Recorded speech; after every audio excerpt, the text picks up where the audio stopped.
It was one of the most infamous trials in modern history. Two victims, one celebrity named Orenthal James Simpson, known as O.J. Simpson. A white Bronco, a slow motion car chase broadcast live across the country, and a courtroom drama that split the public down the middle. The O.J. Simpson case wasn't just a trial, it became a spectacle, a national obsession, and a flashpoint in how we think about justice, race, and media. But beneath the headlines, one question still lingers. What if this case happened today? What if every step from the crime scene to the courtroom was examined with the forensic tools of 2025? Would the evidence hold up? Would the defense's arguments stand?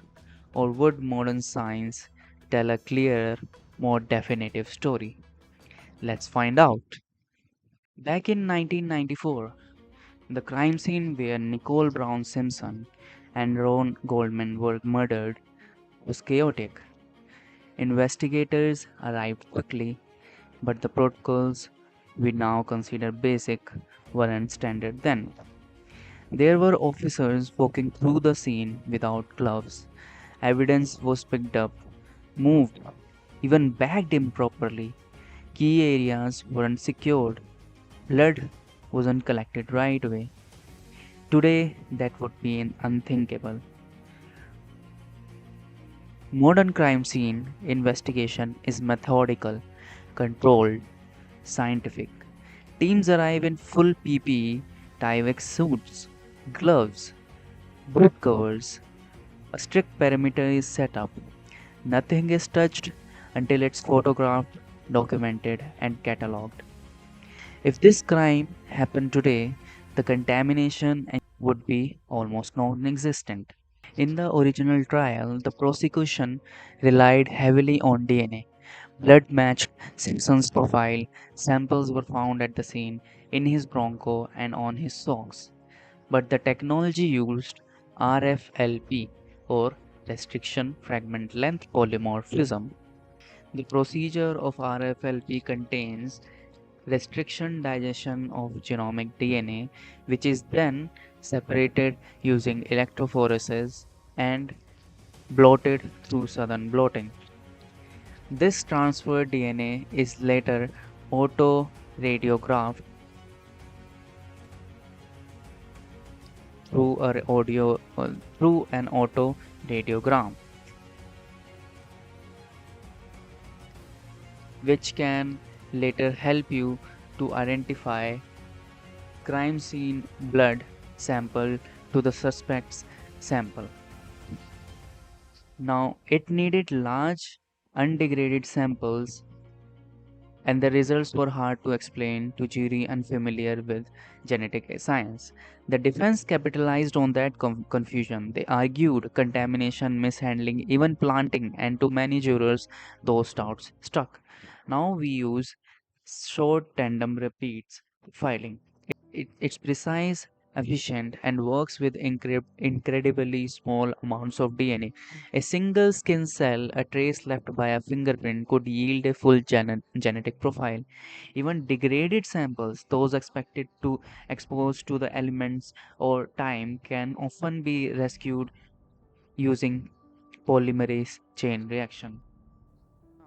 This polymerase chain reaction that we talk about has three steps, which are first degradation, and next is annealing of the primer, and then last step is extension. Now, this graph that you see here, it is based on temperature and time graph, where the temperature is higher or highest when we are degrading DNA, then it is lowest when we are annealing the primer because it needs low temperature, and the next last step, which is extension, requires a constant cycling for at for processing the DNA. Now the next step after this is very similar to the previous one. for RFLP, which is electrophoresis of the DNA fragments that we have obtained. After that, the gene profiling is done, where specific genes are profiled and is used for comparison between the suspect genetic profile and victim genetic profile or a reference genetic profile.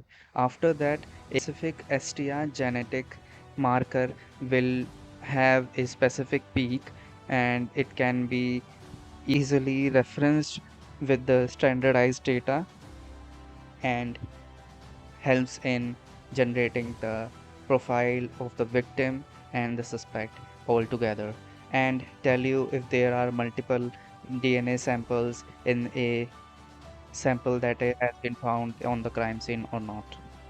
In 1994, blood stain pattern analysis was done by hand, literally. Investigators used strings and angles to trace when blood had come from. It required experience and instinct, but it also left a lot of room for interpretation. Now we have laser scanners and 3D modeling software that can recreate an entire crime scene in digital space. Modern bloodstain pattern analysis can reveal not just the direction and velocity of blood, but where a victim was standing, how many blows were struck, and even the sequence of events. That level of detail could have painted a much clearer picture of what happened that night. One of the most damaging elements for the prosecution wasn't the science itself, but how the evidence was handled. A reference vial of Simpson's blood reportedly lost volume. Some samples were stored in a warm vehicle. Labels were missing. Logs weren't filled out correctly. It created enough doubt for the defense to argue foul play. Today, this would be nearly impossible. Every sample is logged with barcodes, storage is temperature controlled, transportation is tracked, digital logs note every hand that touches a piece of evidence. If anything goes missing, the system knows. If contamination occurs, it's documented. Modern chain of custody is not just protocol, it's a legal fortress. So, while the O.J. Simpson trial remains a fascinating piece of history, it also serves as a powerful testament to how far forensic science has come. Would modern techniques have changed the outcome? It's impossible to say for sure, but what we can say is that today, investigators have a much more precise, robust, and reliable arsenal of scientific tools at their disposal. The margin for error and the ability to challenge evidence based on mishandling has significantly decreased. Just like we want to pass on the fundamental blueprints of knowledge, these forensic advancements are crucial blueprints for justice. What do you think? Let me know in the comments below.